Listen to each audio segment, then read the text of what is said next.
বকেয়া ডিএর দাবিতে তোলপাড় গোটা রাজ্য। সেই 2023 সাল থেকে চলছে বকেয়া ডিএ আন্দোলন। 2023-এ 27শে জানুয়ারি থেকে বকেয়া ডিএ আন্দোলন চলছে এবং 2025 আসতে চলল।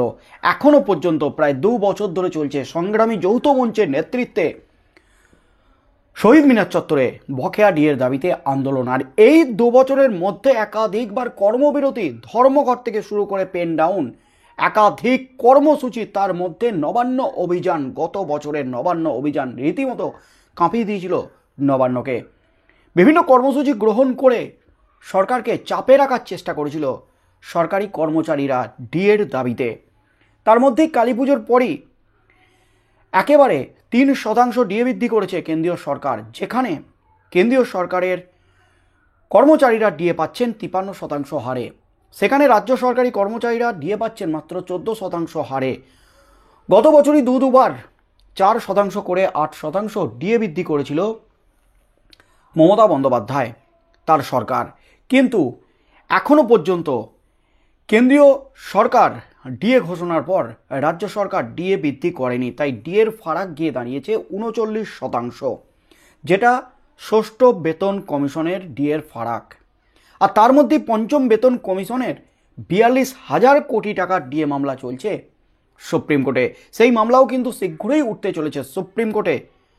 7ই জানুয়ারি 2025, 6 মাস পর সুপ্রিম কোর্টে উঠতে চলেছে বকেয়া ডিএ মামলা। বারবার পিছিয়ে গেছে বকেয়া ডিএ মামলা শুধুমাত্র সময়ের অভাবে।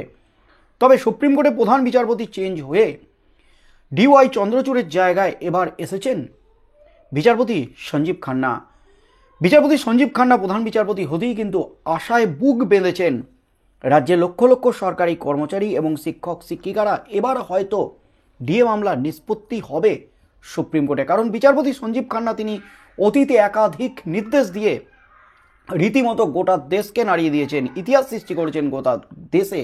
আর তার মধ্যেই কিন্তু রাজ্যের যে 39% ডিএর ফারাক, সেই ডিএ মেটানোর দাবিতে আন্দোলন চালিয়ে যাচ্ছেন সরকারি কর্মচারীরা। আর এই নিয়ে যখন সুর চড়ছে, যখন ক্ষোভ বাড়ছে সরকারি কর্মচারী এবং শিক্ষক শিক্ষিকাদের মধ্যে, ঠিক সেই মুহূর্তেই কিন্তু এবার ডিএ নিয়ে সামনে এলো একেবারে বিস্ফোরক তথ্য। আর এই বিস্ফোরক তথ্য দিলেন মামলাকারী সংগঠন কনফেডারেশন অফ স্টেট গভর্নমেন্ট এমপ্লয়িজের সম্পাদক মলয় মুখোপাধ্যায়। মলয় মুখোপাধ্যায় যে দাবি করলেন, যে তথ্য দিলেন ডিএ নিয়ে, তাতেই কিন্তু রীতিমতো ফের শোরগোল পড়ে গেল লক্ষ লক্ষ সরকারি কর্মচারী এবং শিক্ষক শিক্ষিকাদের মধ্যে। কনফেডারেশন অফ স্টেট গভর্নমেন্ট এমপ্লয়িজের সাধারণ সম্পাদক মলয় মুখোপাধ্যায় বলেন, ডিএর কথা উঠলে পশ্চিমবঙ্গের মুখ্যমন্ত্রী কখনো বলেন কেন্দ্রের রিজার্ভ ব্যাংক আছে, আবার কখনো বলেন যে রাজ্যের চাকরি ছেড়ে কেন্দ্রীয় চাকরি করতে।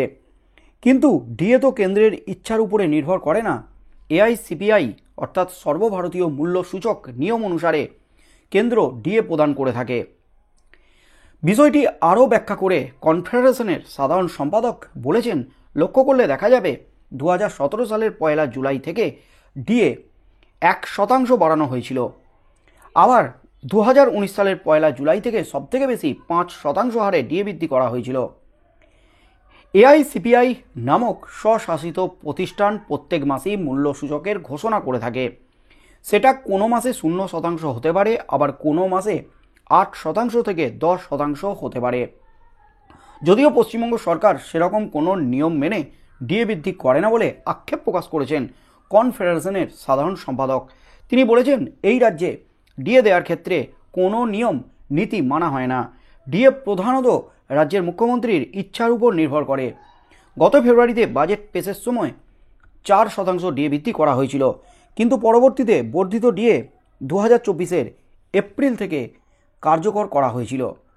কনফেডারেশনের সাধারণ সম্পাদক আরও বলেন, এটাই হচ্ছে রাজনৈতিক চমক।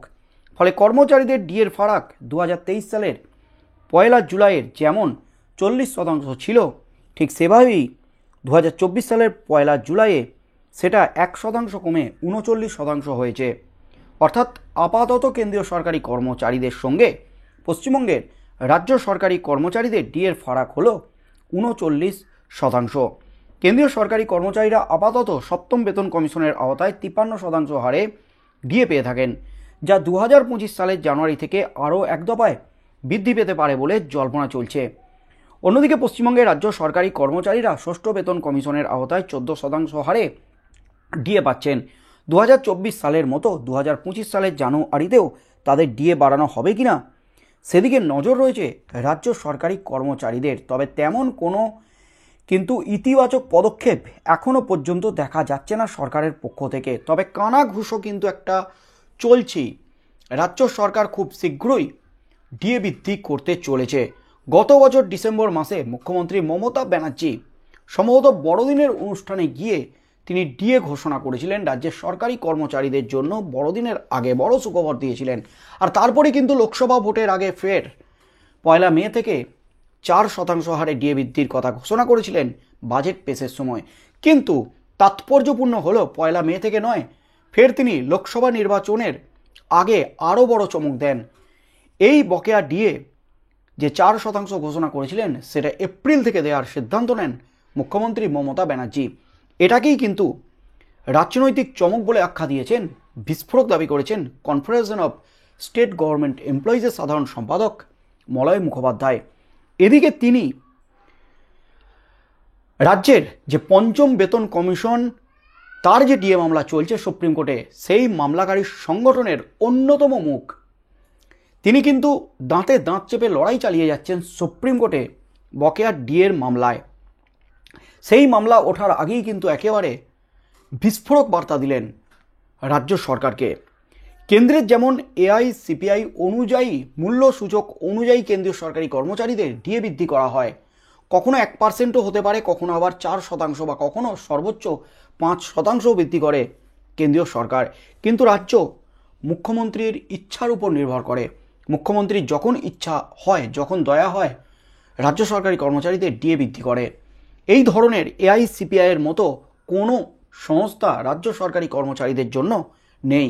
এর জন্য আক্ষেপের সুর শোনা গেল কনফেডারেশন অফ স্টেট গভর্নমেন্ট এমপ্লয়িজের সাধারণ সম্পাদক মলয় মুখোপাধ্যায়ের গলায়। তবে আর কিছুদিনের কিন্তু অপেক্ষা। পঞ্চম বেতন কমিশনের হারে যে বকেয়া ডিএ মামলা চলছে সুপ্রিম কোর্টে, যেটা কলকাতা হাইকোর্টের নির্দেশের বিরুদ্ধে এসএলপি দায়ের করেছিল রাজ্য সরকার, সেই মামলাটি উঠতে চলেছে এবং যে মামলাটি বারবার সময়ের অভাবে পিছিয়ে যাচ্ছে সুপ্রিম কোর্টে, সেই মামলাটি কিন্তু 7 জানুয়ারি উঠতে চলেছে সুপ্রিম কোর্টে। এবং যে খবরটা দিয়েছেন মলয়বাবু যে এই মামলাটি আদৌ 7 তারিখে উঠবে কিনা সেটা কিন্তু জানা যাবে 2রা জানুয়ারি, 1 জানুয়ারির পর। কারণ 1 জানুয়ারি ছুটি, তারপরেই কিন্তু কজলিস্টে যদি 7 জানুয়ারি এই ডিএ মামলাটি রাখা হয় তবেই কিন্তু জানা যাবে এই মামলাটি উঠবে। এবং এই মামলাটি যদি প্রথম দিকে থাকে তবেই কিন্তু এই মামলার দীর্ঘ শুনানি হওয়ার এবং নিষ্পত্তি হওয়ার সম্ভাবনা থাকবে। আর যদি গত বারগুলির মতো সেই একেবারে শেষের দিকে অর্থাৎ 59 নম্বর, 58 নম্বর, 60 নম্বরে ডিএ মামলা রাখা হয় শুনানির জন্য, তাহলেও কিন্তু এবার ডিএ মামলা আদৌ শুনানি হবে কিনা এবং আদৌ নিষ্পত্তি হবে কিনা, নিষ্পত্তি তো দূরের কথা, আদৌ শুনানি হবে কিনা সুপ্রিম কোর্টে সেই নিয়েও কিন্তু প্রশ্ন থেকে যাচ্ছে। এমনই কিন্তু বার্তা দিচ্ছেন মলয়বাবুরা মামলাকারী সংগঠনের তরফ থেকে। তাই আদৌ 7 তারিখে ডিএ মামলা সুপ্রিম কোর্টে ওঠে কিনা সেটা জানার জন্য কিন্তু জানুয়ারি মাস পর্যন্ত, জানুয়ারি 2 তারিখ পর্যন্ত অপেক্ষা করতে হবে, এমনই কিন্তু বার্তা দিয়েছেন মলয়বাবু। তবে আগামী দিনে কি হতে চলেছে, পঞ্চম বেতন কমিশনের মামলা সুপ্রিম কোর্টে যা হচ্ছে হোক, কিন্তু ষষ্ঠ বেতন কমিশনের যে 39% ডিএর ফারাক, রাজ্যের মুখ্যমন্ত্রী মমতা ব্যানার্জি নতুন বছরের শুরুতে বড় চমক দেন কিনা, রাজ্যের সরকারি কর্মচারীদের জন্য ডিএ বৃদ্ধি করেন কিনা, কি হতে চলেছে আগামী দিনে সেদিকেই চোখ থাকবে গোটা রাজ্যের লক্ষ লক্ষ সরকারি কর্মচারীর।